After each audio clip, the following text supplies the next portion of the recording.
नमस्कार दोस्तों। देश प्रदेश में आपका बहुत बहुत स्वागत है। दोस्तों, गोल्ड और सिल्वर एक नई ऊंचाइयों पर पहुंच गए हैं भारत में। ऐसा लगता है कि कोई सीमा ही नहीं बची इनके ऊपर जाने की। सोना 1,40,000 क्रॉस कर गया, 1,40,000, और चांदी 2,17,000 का मार्क क्रॉस कर गई है। आप कहेंगे ये कैसे हो रहा है? क्या इसका भारत की अर्थव्यवस्था से कोई संबंध नहीं है? अगर भारत की अर्थव्यवस्था बिल्कुल रोबस्ट है, बेहतर है, तो फिर इनमें इतना उछाल किस लिए है? पाकिस्तान इंटरनेशनल एयरलाइंस आखिरकार बिक गई। सुनने में आया है कि कोई हबीब हैं जिन्होंने इसको खरीदा है। भारत ने श्रीलंका को $450 मिलियन का एक पैकेज देने का वादा किया है, उनको ऑफर किया है।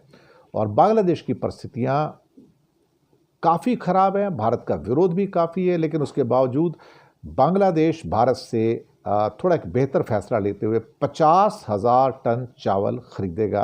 ये अभी आज की ताज़ा खबर है। तो आप सबका स्वागत है। और सबसे पहले आते हैं गोल्ड और सिल्वर के ऊपर।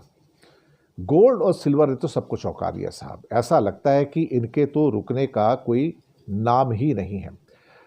1,40,000 बल्कि 1,41,000 को टच करता हुआ सोना और चांदी 2,17,000 को क्रॉस कर गई एक नए रिकॉर्ड लेवल पे। इसका मतलब ये हुआ कि असर क्या हुआ?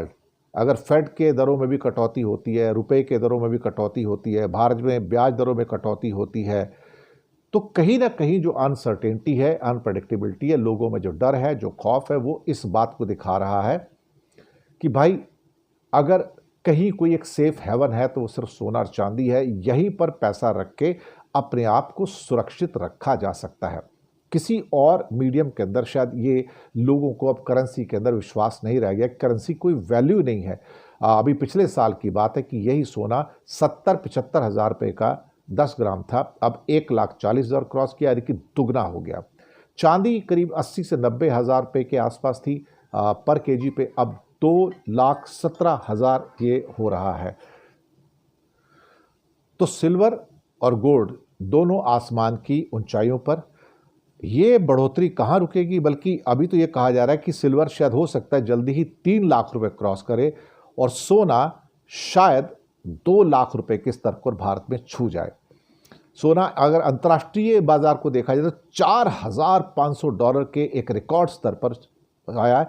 और जो चांदी है वो उस टाइम ऑलरेडी क्या कहते हैं कि $60 और $70 के बीच में है। जबकि रॉबर्ट कियोसाकी, जो कि रिच डैड पुअर डैड के राइटर, उनका कहना था कि चांदी बहुत जल्दी आप $100 पे देखेंगे। तो चांदी का जो इस टाइम जो हाल है पूरी दुनिया के अंदर, वो अपने आप में एक अद्भुत बढ़ोतरी उसमें हमें देखने को मिल रही है। और मुझे कोई हैरानी नहीं होगी अगर ये $100 पे पहुंच जाएगा, यानी कि फिर वो 3 लाख का लेवल जो हम सोच रहे हैं चांदी का, वो बहुत नज़दीक आता हुआ नज़र आ रहा है। इसके बाद चलते हैं अगली खबर के ऊपर। और अगली खबर ये है कि पाकिस्तान की जो एयरलाइंस है उसका शायद सेल हो गई है। और कोई एक मिस्टर ट्रम्प, अपना आरिफ हबीब हैं जिन्होंने पीआईए को ख़रीदा है।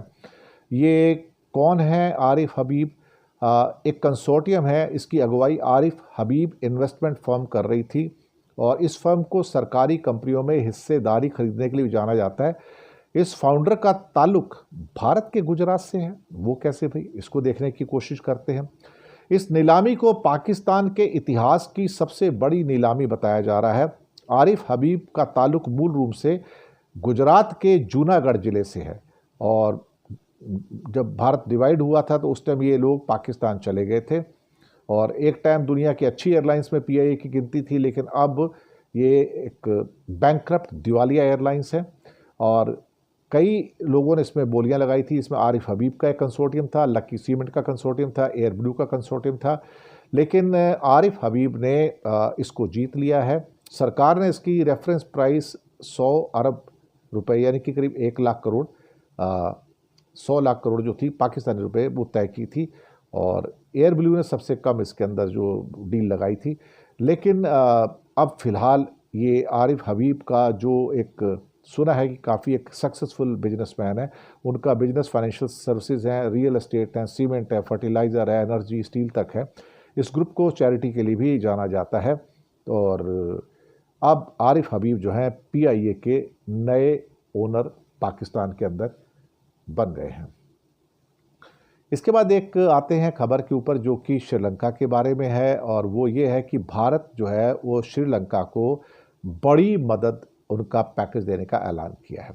और ये $450 मिलियन का पैकेज है, $450 मिलियन का पैकेज है।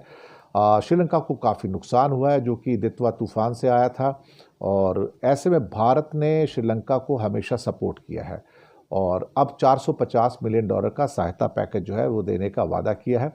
और जयशंकर जो थे वो श्रीलंका आए, उन्होंने वहाँ के फॉरेन मिनिस्टर विजिता हैरत के साथ बातचीत में बात कही है, और पीएम मोदी का भी एक पत्र उनको सौंपा और उनको बताया कि आपका हालात यहाँ पर काफ़ी ख़राब हुए हैं, तो हम आपके एक राहत पैकेज के तौर पर $450 मिलियन का पैकेज आपको दे रहे हैं। और श्रीलंका भी 2022 के आर्थिक संकट से उभर ही रहा था कि इस आपदा ने कुछ और जो दिक्कतें हैं वो खड़ी कर दी हैं, और श्रीलंका की सरकार के साथ भारत लगातार मिलकर काम कर रहा है और उनके जो तकलीफ़ें हैं उन्हें कम करने की कोशिश कर रहा है। और इसमें $350 मिलियन की रियायती क्रेडिट लाइन है और $100 मिलियन का एक अनुदान का मतलब ग्रांट। तो भारत ने इस $450 मिलियन में $100 मिलियन का गिफ्ट दिया है। ग्रांट का मतलब होता है गिफ्ट, जो पैसे वापस नहीं लिए जाते, और ये उनको दिया गया है। तो मुझे लगता है कि ये जो ग्रांट है इनके लिए काफ़ी हद तक फ़ायदेमंद होगी। साथ में इससे पहले जब ऑपरेशन सागर बंद हुआ था तो उसमें 1100 टन की हमने राहत सामग्री भारत ने पहुंचाई थी, जिसमें टेंट्स थे, राशन था, इसके अलावा कुछ और किट्स वगैरह थे, कपड़े थे, मेडिसिन थी, दवाइयाँ वगैरह जो थी वो भी साथ में थी। अब आते हैं एक आखिरी खबर में बांग्लादेश के ऊपर कि बांग्लादेश के जो हालात हैं वो अब किस किस्म के हैं। एक थोड़ा सा बिगड़ते संबंधों में एक कम से कम एक अच्छा मोड़ आया है कि जहां पर रशिया ने इंटरवीन किया है और चाइना ने भी इंटरवीन किया है। रशिया ने तो 1971 की भी याद दिला दी है बांग्लादेश को कि आप सोचिए आप आज़ाद कैसे हुए थे और भारत के साथ अब संबंधों को सुधारो। तो रशिया जब कुछ बोलता है तो उसका असर होता है, और चाइना ने भी रशिया के वर्जन को सपोर्ट किया। इस बीच में अचानक से एक प्लेजेंट स्टेटमेंट आता है इकोनॉमिक एडवाइज़र का, फाइनेंशियल एडवाइज़र का, जो कि यूनुस साहब के हैं, और उनका कहना है कि हम भारत के साथ अपने संबंधों को बेहतर करेंगे। और पहले मुंह में उन्होंने भारत से 50,000 टन राइस मांगा है, उनके पास राइस की कमी हो गई है, और इंडिया ने तुरंत उसका अप्रूवल दे दिया कि हम आपको इमीडिएटली ये राइस भिजवा रहे हैं। तो ये मुझे लगता है कि शायद एक बहुत बड़ी एक पॉलिटिकल, आप कह सकते हैं, पॉजिटिव स्टेप निकल के आया, प्लेजेंट स्टेप निकल के आया है, और हमें इसका स्वागत करना होगा, क्योंकि पड़ोसी के काम आता है, और भारत और बांग्लादेश अच्छे पड़ोसी रहे हैं, और कम से कम ये डील जो है एक गुड नोट पे आई है और इसका एक अच्छा असर भी होगा। इसके साथ प्रोग्राम की समाप्ति करेंगे। शुक्रिया आपका बहुत बहुत। चैनल को सब्सक्राइब कीजिएगा, हो सके तो छोटी छोटी आर्थिक मदद भी कर सकते हैं। नीचे हमने आपके लिए UPI नंबर और बैंक अकाउंट नंबर दोनों दिए हैं। किसी एक को चुनकर छोटी सी मदद करेंगे तो अच्छी पत्रकारिता को आगे बढ़ाने में आप हमारे सहयोगी भी बनेंगे।